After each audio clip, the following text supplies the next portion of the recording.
They want to work with us. It's time for us to step up at home, to urgently reach out to them and build a new world order. Hey, yo, Chico, how you doing? Last night was fun, wasn't it? It was great having you on the live stream with us. We enjoyed our time with you very much so because first off, y'all are wild. Second, that was boring. Third, it made everything just go down a little bit easier. Obviously, there were some interesting moments. You had Freeland saying we got to address this new world order, which sent the right in a frenzy, which I understand because New World Order is a touchy subject. It's a lightning rod of a statement to make. And in some ways, I understand what she was referring to, but she wanted to get the people going with that one. So that was funny that she decided to use that terminology of how we're going to address Trump. We're not going to work with the Americans because clearly they want to fight us. So we're going to go to Europe and we're going to go to these other countries and we are going to create this new world order. Oh, baby. Right then and there, it really felt, didn't it? Trump versus the WEF. That's kind of how that moment felt. It was interesting. But really, at the end of the day, I really was waiting. I was waiting for something to happen today. I took this morning off and waiting for this afternoon episode to come. And I was like, all right, something's got to happen. I really don't want to have to go back and touch on what happened in leadership debate last night because a lot of people have covered it. But there are some interesting points. As today has gone on, it's been a bit of a slow news day, if I'm being quite honest. So I was like, all right, let's jump into it. So this is the part I was kind of bummed about last night, is the debate itself, quote unquote, a debate, was boring. It was really nothing interesting except for Freeland dropping the New World Order. And it was just a lot of agreeing and not trying to posture themselves too much. And it was kind of like, it is what it is. We move on. But the fun part came at the end where they actually allowed some journalists to ask some questions. And that's when you start getting the character of people involved. That's when you start exposing what they're uncomfortable with. And you can see how they've constructed and put this campaign together for Mark Carney. They've tried to keep him away from anything unplanned or anything that could rock the apple cart at all because he's uncomfortable under pressure. And we see this at various times. More so in this moment here where a journalist asks about why he agreed and voted to move the headquarters of Brookfield Asset Management, of which he was a chair of, down to the United States prior to running for PM of Canada, because it's not really a Team Canada approach, is it? So here's the question, and look at Carney's response to it. Bonsoir, Frédéric Plante with the Globe and Mail. You were the vice chairman at Brookfield Asset Management prior to the chair. I was the chair. Sorry. I'm going to stop there right there for 1 second. So this is something that caught my eye. I don't know if it was the reporter's intent or not here, but this is how you can construct a specific question to be able to get the answer you want out of a politician who will be lying. And you can use their ego against them in this case. So what I found interesting here, again, I don't know if it was on purpose, but the fact that the reporter said, you were the vice chair of Brookfield Asset Management, right? And then quickly, boom, Mark Carney tries to correct him. No, I was the chair. And that's when you can then go into your questions. Like, okay, you were the chair. And then he goes into the rest of the question. And obviously the rest of the question is a bit of an indictment on Mark Carney as a whole. In the fall, they moved their head office from Toronto to New York. Did you approve of that decision? And what does this say about your commitment to growing Canada's economy and betting on Canada as for now? Okay. So two things. I'll just correct a few factual things. One, I was chair of Brookfield. Wants to establish that. I ceased to be chair on the 15th, I think, of January. When I announced for leadership. Also ceased to be chair of Bloomberg as well. Ceased to be United Nations Special Envoy on Climate Action and Finance. Ceased to be a number of other things. So I resigned all my positions because I am all in for Canada, all in for this leadership, all in during this time of crisis to build our great country, okay? That's the first thing. Second, the formal decision of the board happened after I ceased to be on the board. I do not have a connection with Brookfield Asset Management. No longer have a role, obviously, as I resigned in the middle of January. So there you have it. The decision was made without him, he says. But this was the one piece that conservative media and people in general, as everyone is lighting up on social media, like, but we literally just read reports back in November that this decision was made way back then. Brookfield moves HQ to New York in corporate restructuring aimed at boosting investor base. November 1st, 2024, from the Financial Post. So people are wondering, wait, what is the truth then? Are you Team Canada? Are you all in? Or did you see what was going on up here? Didn't see the benefit of your own policies that you implemented, or at least advised on, and can see that there's a better future for your company down south of the border. I know that there's paperwork saying that they have a presence in BC, but it just doesn't look good from a optic perspective, especially if you're going to go be prime minister. And because if you are still technically a Canadian company, if you really believe that you're still a Canadian company, then why lie about it?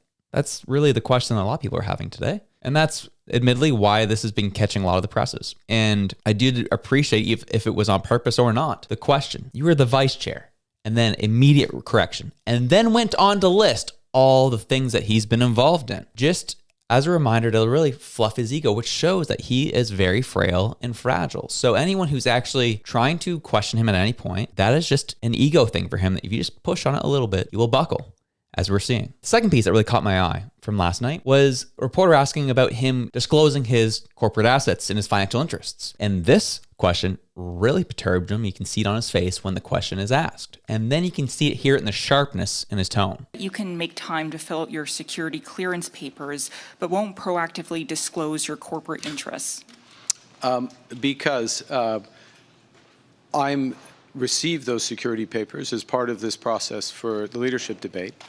The real question is, why can I fill out my security papers in the course of 2 weeks, arrange for an interview, have a police background check, be in a position to get my security clearance, and Pierre Poilievre, after 3 years, can't do any of those things, at a time when we know there's foreign interference in our democracy and our country is under threat. And I'll say one other thing. I've had security clearance in the past. I've had Five Eyes security clearance in the past. This is important information. And the idea that you could lead a major political party in this country, let alone think you could be prime minister without having access to this information, it's absolutely irresponsible. That's the question. But then why won't you proactively disclose your corporate assets? I'm in the middle of a leadership campaign. I will be subject to all the conflict of interest rules and the ethics rules. I will happily comply with all of them. It's a straightforward process. That will begin as soon as this process ends, if I'm selected as leader of the Liberal Party. Kudos to the reporter there. From what I've seen and in terms of the behavior of the questions after some of these debates, I've been gathering that they're not really allowed a follow-up question. But I love the reporter busting through there. It's like, hold up though. You made this about Poilievre.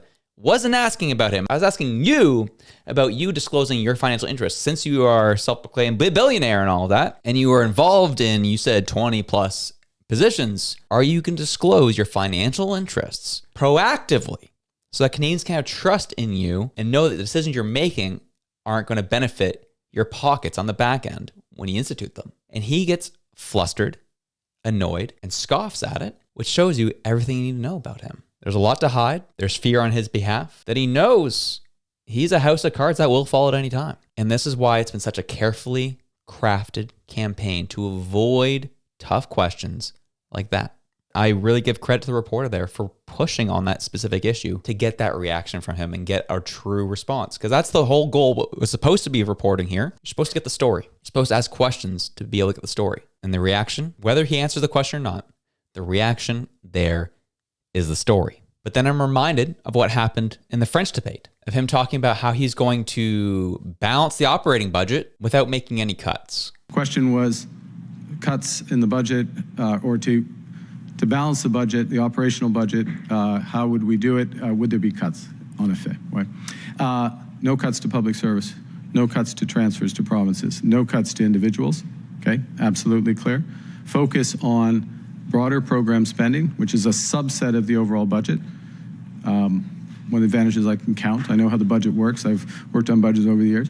It's a subset of the budget with a focus immediately on increasing the productivity of those programs. For too long, the focus of governments here has been about inputs, in other words, dollars spent. You often hear about programs and the answer is X $100 million spent or Y billion dollars spent, not about what the objective is. We have to manage towards those objectives. So I'm not going to make any cuts. We're just going to increase the productivity of these programs instead. We've seen the budget. We've seen the deficit. It needs cuts. We need to cut bloat. And he's not committing to that. But however, he says he's going to balance the budget. My friends, this is Trudeau 2015, as I've said it before. He pretty much all but said the budget will balance itself. Not going to make any changes. We're just going to try and increase productivity, but the budget will balance itself. We were down $61 billion in the last budget. How are we going to balance it without making cuts? The budget will balance itself. Mark Carney moment right there. Throughout the debate and throughout time, from all these candidates about how Poilievre's just a sloganeering salesman, he doesn't have any substance behind him, and they'll straight out lie about him. And this is the issue I'm having with the media. The MSM here in this country is they have this huge adoration for Carney. You'll have a few that'll slip through and ask some tough questions, but no one's fact checking him on anything he's saying. And this is just an example from his interview with Rosemary Barton a couple weeks ago, or last week even. Look at what he says about Poilievre here. Probably did. He didn't mention the provinces once. He never mentioned First Nations. He acted as if it's just his decision to fly in somewhere and decide which pipeline happened. If you listened to Pierre Poilievre yesterday, as you probably did, he didn't mention the province.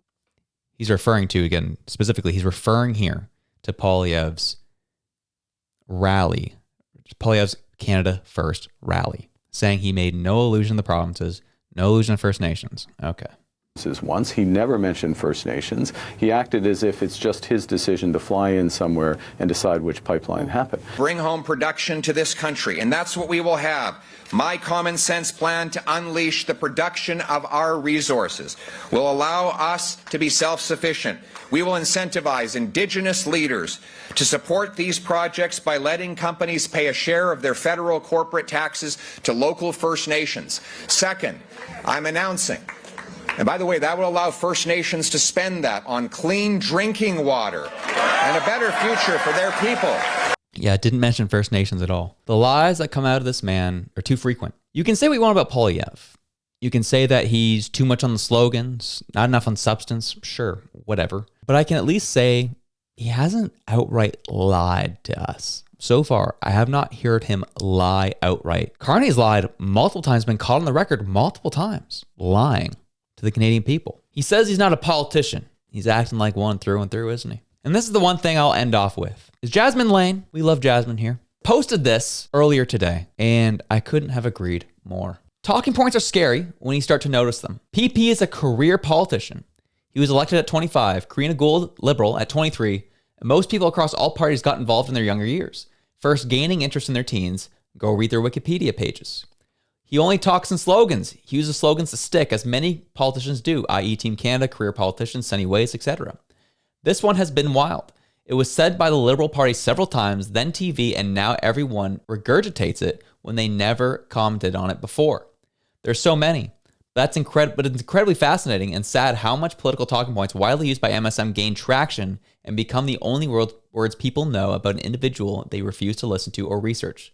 Those are my thoughts. And that's what we're seeing right now. Is Mark Carney's outright lying. We're not seeing a whole lot of pushback from the mainstream media. So the moderates, the older moderates, are never going to know the truth about Poilievre. And quite frankly, they'll never know the truth about Mark Carney either until it's too late. So that's why I'm pushing hard for our youth to get out and vote. That's why I'm pushing hard on shows like this and others to get this in front of as many faces as possible. Because it's going to come down to the youth vote. Youth show up.